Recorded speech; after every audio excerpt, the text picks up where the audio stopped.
Merci, Maître Bida.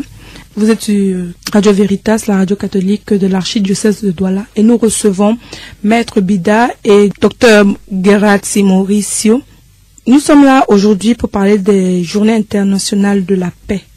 Alors, pour vos services, quels sont les services que vous offrez au sein de la Commission Justice et Paix? Les services que nous offrons au sein de la Commission Justice et Paix, nous tirons ces services déjà du Conseil pontifical Justice et Paix. Parce que la Commission Justice et Paix n'est pas une création de l'archidiocèse de Douala. Il existe un Conseil pontifical Justice et Paix. Et le rôle de ce conseil, c'est quoi? C'est la promotion de la dignité de la personne humaine, l'appui et le conseil juridique. Enfin, ça, nous rajoutons ça au niveau de la Commission Justice et Paix. L'assistance judiciaire et l'assistance administrative, c'est ce que nous faisons depuis des années. L'assistance aux personnes démunies. Là, peut-être qu'il faut dire quelque chose en plus. Assistance aux personnes démunies. Le docteur Mauricio a dit là qu'il y a des gens qui vont au bureau pour demander de l'aide, peut-être l'aide financière. La commission n'a pas de l'argent à distribuer aux gens. Ce que nous partageons avec les gens, c'est ce que nous avons aussi reçu, c'est-à-dire nous avons reçu une formation, et de cette formation que nous avons reçue, nous pouvons apporter de l'aide à ceux qui en ont besoin. Ça veut dire que peut-être un réfugié, le cas du réfugié, qui n'a pas ses papiers, nous cherchons les voies et moyens pour que ce réfugié ait ses papiers.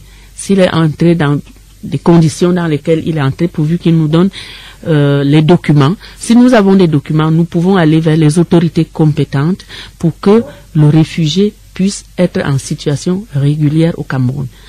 Et des fois, nous envoyons même des enfants de la rue.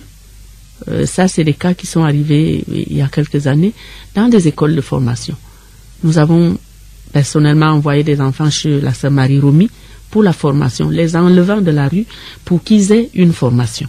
Donc, quand on parle de personnes démunies, l'enfant de la rue va vous dire « je n'ai pas de parents, je ne peux pas aller à l'école, je ne peux pas faire ci ». On l'aide à ce qu'il ait une formation qui puisse faire de lui un homme. Nous faisons aussi l'assistance aux détenus, mais là, c'est des détenus démunis. Nous disons souvent, nous ne voulons pas faire concurrence aux avocats, parce que c'est le travail de l'avocat, mais ce n'est pas tout le monde qui peut se payer un avocat. Celui qui ne peut pas se payer un avocat, la commission est là pour lui. Ce que nous faisions et que nous continuons à faire, c'est qu'au niveau de la prison, on sélectionne d'abord les nécessiteux et nous vérifions bien que les personnes dont les noms sont sur la liste sont réellement nécessiteuses. C'est au cas où celui-là ne peut pas se payer les services d'un avocat que la commission prend le dossier en charge. Et il est normalement assisté, les plaidoiries des avocats et tout ça. Toutes les diligences sont faites parce que nous avons une équipe d'avocats qui travaillent gratuitement. Nous accompagnons des victimes. Les victimes, ça peut être les victimes dans une famille, ça peut être les victimes de la guerre, les réfugiés, comme je vous ai dit là tout à l'heure. Nous faisons de la formation et de l'animation. Et nous faisons des séminaires de formation. Et moi, je sors là du congrès panafricain des laïcs. Il a été question de formation. Alors, le laïc catholique qui est à Douala aujourd'hui doit se former. Donc, nous faisions à l'époque, et nous allons reprendre ces formations, c'était des formations mensuelles. Les gens viennent des paroisses, les chrétiens viennent des paroisses, et nous prenons un volet de l'enseignement social de l'Église que nous développons. Ça aussi, nous allons continuer à le faire. Et la prévention et la gestion des conflits, et je crois que c'est l'une des raisons de la présence du docteur Mauricio au sein de la commission. Vous avez entendu, il vous a dit qu'il est assistant technique. Et je crois qu'il a une expertise dans ce domaine-là, prévention et gestion des conflits. Ça, c'est un nouveau volet que nous allons ouvrir et vers laquelle la commission va désormais s'orienter. Observation et analyse des faits sociaux, nous le faisons. Nous faisons aussi l'observation électorale, tout le monde le sait, ça c'est une affaire qui vient de la conférence épiscopale et depuis plusieurs années, depuis 2002, au sein de la commission, nous formons des observateurs chrétiens et nous observons les élections dans la ville de Douala. Voilà. Entre autres, cette liste n'est pas limitative. Nous faisons beaucoup d'autres choses dont je ne peux pas me rappeler là exactement. Merci, Maître Mbida.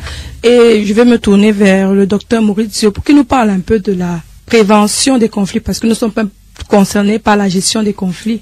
Comment est-ce qu'on peut prévenir les conflits au Cameroun, selon vous? Oui, merci pour la question. Nous pensons que partout dans le monde, il faut être capable de prévenir un conflit. Ce n'est pas vraiment maintenant un cas spécifique, le Cameroun. Mais la paix, ce n'est pas seulement l'absence de guerre. En fait, ce ne sont pas seulement les pays en guerre qui ont besoin de paix, mais aussi les pays qui sont déjà en paix ont besoin de garder leur paix. Et la paix, c'est quelque chose qu'il faut vraiment... il faut se soucier d'elle. Il faut vraiment beaucoup agir pour garder la paix. Et c'est ça que je disais au début. En fait, la paix, c'est pas quelque chose qu'on a dehors, c'est quelque chose qu'on a dedans. Si on n'a pas la paix dans le cœur, on n'aura pas la paix hors de soi-même. Si on n'a pas une attitude à vivre, à parler de paix, en fait, on ne pourra pas vivre dans un environnement aussi de paix.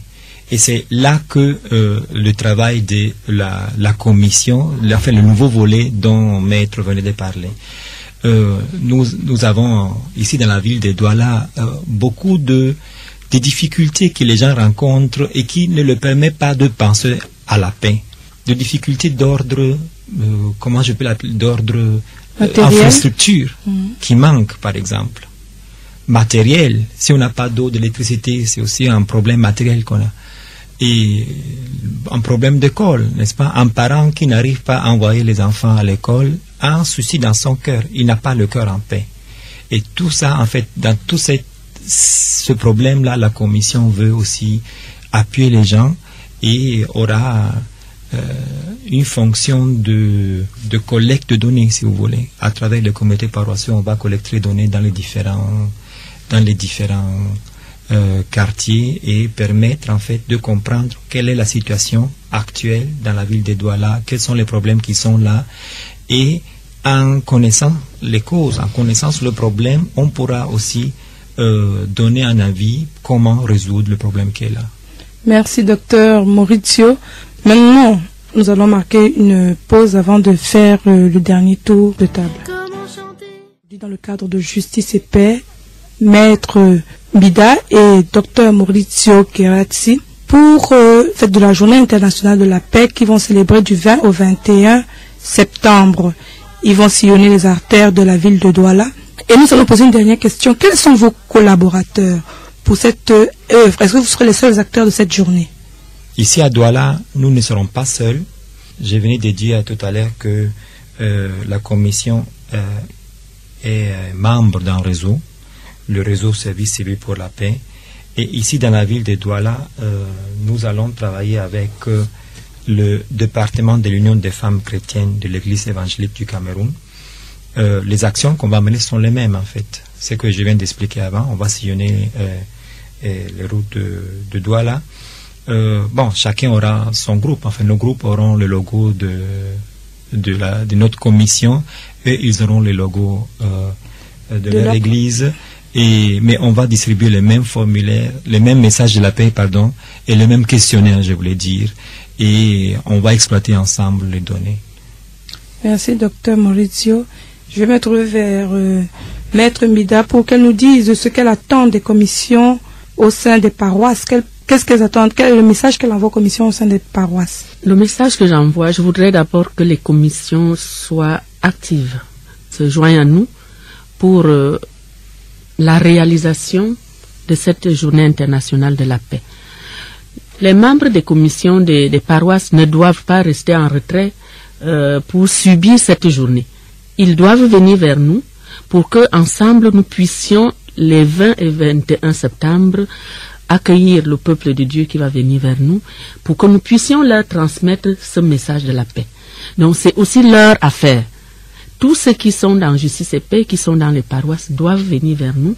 J'ai indiqué tout à l'heure où sont nos bureaux, qui viennent dans nos bureaux se joindre à nous dès cet appel. Déjà, je suppose déjà que dès demain, le docteur Maurizio sera saturé, que la sœur sera saturée. Qu'ils viennent se joindre à nous pour que ensemble nous puissions accueillir le peuple de Dieu qui viendra certainement nombreux vers nous. Ça, c'est l'une des choses la principale chose que nous attendons d'eux à l'occasion de cette journée internationale pour la paix. Combien de délégués voulez-vous par paroisse? Moi, je dirais au minimum 2. Voilà. Au minimum 2 parce que la moisson est abondante. Les ouvriers sont peu nombreux. Voilà. Je ne sais pas si vous avez un dernier mot à dire pour conclure l'émission. N'hésitez pas à approcher nos collaborateurs dans le route de Douala.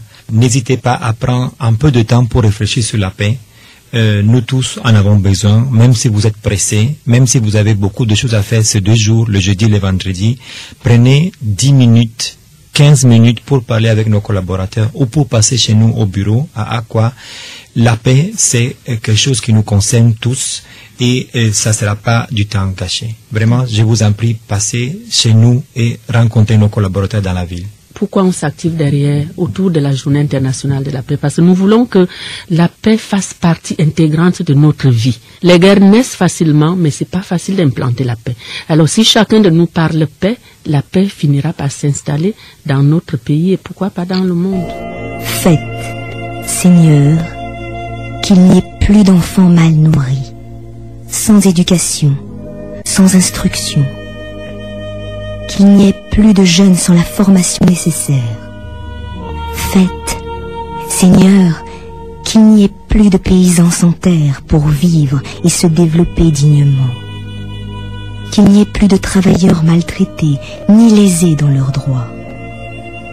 Qu'il n'y ait plus de systèmes qui permettent l'exploitation de l'homme par l'homme, ni l'exploitation de l'homme par l'État. Faites, Seigneur, qu'il n'y ait plus d'injustice et d'inégalité dans l'administration de la justice. Qu'à personne ne manque la protection de la loi et que cette protection soit égale pour tous. Que la force ne prévale pas sur la vérité et le droit, mais au contraire, la vérité et le droit sur la force. Et que les raisons économiques et politiques ne prévalent jamais sur les exigences de l'homme. Comment chanter des mots de paix dans des pays brûlés de grève? Merci Maître Mbida. Merci Maurizio. Merci de nous avoir suivis. Nous vous donnons rendez-vous la semaine prochaine et nous vous attendons nombreux le 20 et 21 septembre prochain pour accueillir le message de la paix à la partie technique. Sam Niki, je suis Thérèse Monté au service de la vérité.